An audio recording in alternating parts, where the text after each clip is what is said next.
Hi guys, welcome to another video from Overbite Gaming, and today we're taking a look at Dawn of War Definitive Edition. Of course I'm going to do this, of course I am, because it's me. Why the hell wouldn't I? Okay, so this is an enhanced edition. I won't go as far as to call it a remaster, but it's an enhanced edition of Dawn of War.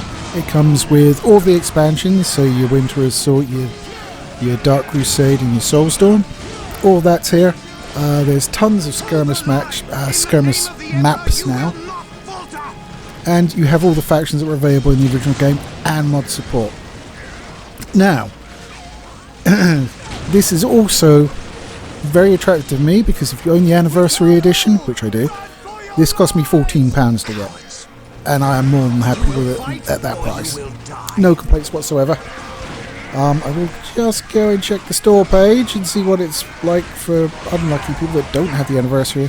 So it's like 24 quid when it's out of sale for non-veterans, shall we say.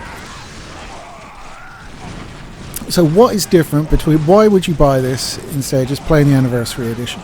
Now the graphics have been sharpened up.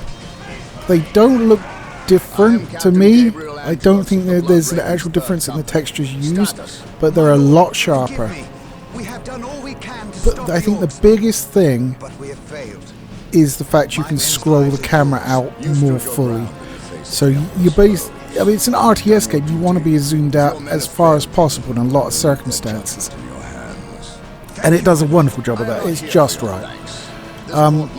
You will still see some jank from the previous editions. So when you're seeing a cutscene and the lips are flapping, not really anything to do with the audio that's coming out at all. But I mean, you have the visual enhancements. There's enhancements to the lighting. It goes up to 4K, high frame rate. I have heard people have had stutters. I have not had stutters. It's pretty smooth. I mean, the graphics aren't, you know, they're not like really upgraded to current standards, so like don't expect this to look like Dawn of War 4 when that comes out. Yeah, it's a little bit suspicious, the timing, but I mean, when you think Dawn of War is actually being worked on, Dawn of War 4 is being worked on by a different developer. I think it's Kingsland Games, I think, and this definitive edition was put up by Relic. It's not that, you know, they're not like trying to have a quick cash grab, I don't think. I mean, we've been asking for this shit for years. I think I said it in a video previously that this would be a great remaster, and it is. I mean, it's got everything you liked about the original game. The pathfinding isn't perfect, but it's a little bit better. The graphics aren't like a brand new game, but they're a little bit better. The lighting is also a little bit better. 4K mod support in the game. You've got a whole bunch more graphical options as well than you used to have on the old version. I'm just enjoying playing Dawn of War 1 in a slightly more convenient way. So I mean, because the expansions were kind of standalone for the most part in Dawn of War 1, you go through different launches. In this, it's all under the one. You just have the game installed. That's it. Don't need to worry about it. It will take existing mods as well. And Relic have a site open where if you do find a mod that's not compatible, you can tell them about it, and hopefully they will fix it. I don't know if they will, but there's a site to report it. And all existing mods should work, from what I hear. In fact, it will actually read mods. If you've got Anniversary Edition installed, didn't uninstall it, installed this, it will pick up mods from that folder as well. So that's pretty cool, I gotta say. And the fact they're giving you a fat discount, it's like 30% discount, if you own the Anniversary Edition, is something I love to see. I don't think we should be like...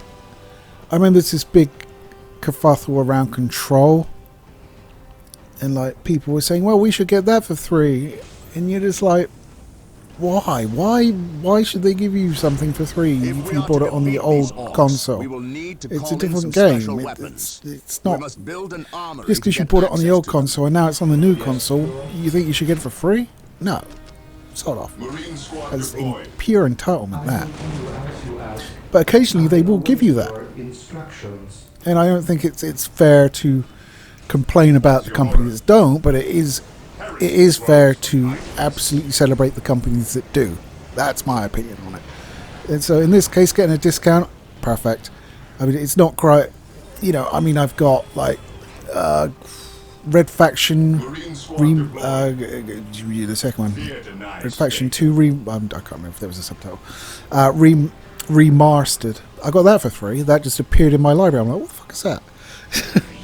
And then you also have stuff like Bethesda, like special editions for Skyrim that you have to pay for at no discount. And the VR version at no discount, which, yes, I bought both of those. Because I'm an idiot. I was like, yes, that boring 10-minute kart ride, you don't make that better if it was VR. But Dawn of War Definitive Edition is exactly what you think it would be. It's a slightly upgraded version of the first game, all of its expansions, mod support, high frame rates, high resolution, and the ability to scroll out further, which is great. I can't remember, because like on the original I always played like Space Marines and Entire Space Marines. It was just that. I've expanded a little bit, and I don't know if this was the case in the original, but it certainly confused me for a while. In the original I was used to just researching to increase population cap. In this there are different ways to do it. Now, as I say, I played like 2 factions in the original one for the most part.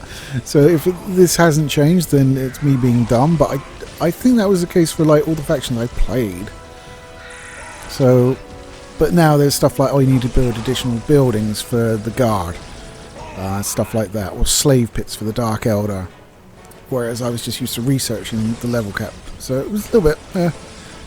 I was like, how do I increase my level cap? I don't know. What's going on? Oh, it's increased now. I don't know why. There is a tooltip that pops up, but it doesn't stay around for very long. So you kind of got to try and. I didn't understand it. I'm just stupid. Don't mind me. But like I was there like purposely over to my queue so the tooltip would pop up and I tried and understand it. But yeah, I would, you know, if you like Dawn of War, if you like that whole the base building element, which you didn't really get from 2 and 3, then I mean I am a turtle in RTS games. I've said it before. I like to build a base, build a large contingent of defensive structures to keep my base safe, then build up a large contingent of troops and vehicles, and then just Zerg rush.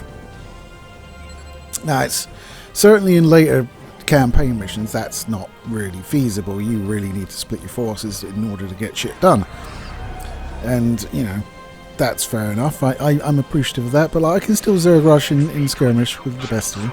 So I've done 2 sessions of capture for today because I feel they're distinctly different enough that I can do that. I did a campaign mission from Dawn of War, and then a mission from Dark Crusade, which is the more strategic one where you're capturing territories. If you remember, like in Command and Conquer, where you would select a territory to attack, that's the sort of thing, and the factions all have control of different parts of the territories available, and you can go in, and there's like benefits to holding them and stuff like that. It's quite a good game. I got really far in it previously, and then it crashed while I was winning a particularly desperate battle. So I stopped playing it because it annoyed me. Hopefully that won't be the case in Definitive Edition. So there you go. That's my opinion of Dawn of War Definitive Edition. If you like Dawn of War, and especially if you own the Anniversary Edition, I think it's a no-brainer. I mean, 15 quid. What's 15 quid going to get you nowadays, you know? Not fucking much. So I'm perfectly happy to put on having a slightly better Dawn of War experience. Although I can't say enough that the further zoom on the camera is, it's not life-changing, but it is noticeably better. I'm really happy with that. And of course we have Dawn of War 4 coming up. God knows what that's going to be like. I've heard that the developer isn't particularly well liked for a previous game. There's a lot of complaints around it. So I guess we'll have to see. I understand Not all factions will be available either from the go. I mean, to be fair, most Dawn of War games you've had to pay to get the extra factions anyway. So, I don't know. I'm kind of excited on one hand and kind of like dreading it on the other.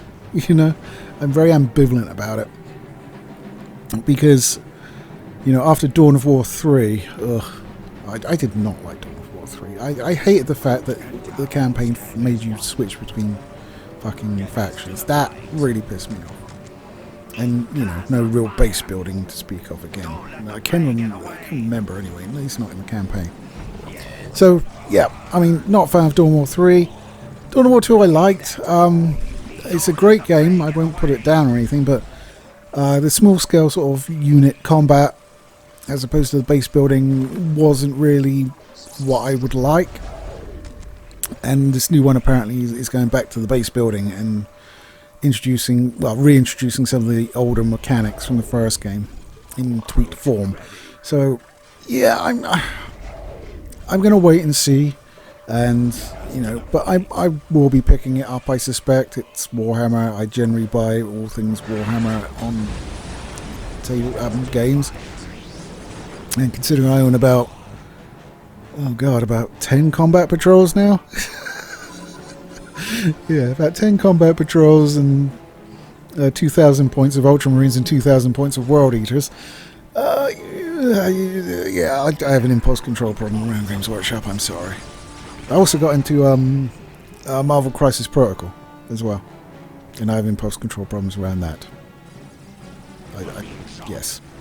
So, they will be coming thick and fast and adding to my sea of grey plastic, unfortunately. Anyway, guys, I'm going to leave it there. Take it easy. I'll catch you next time.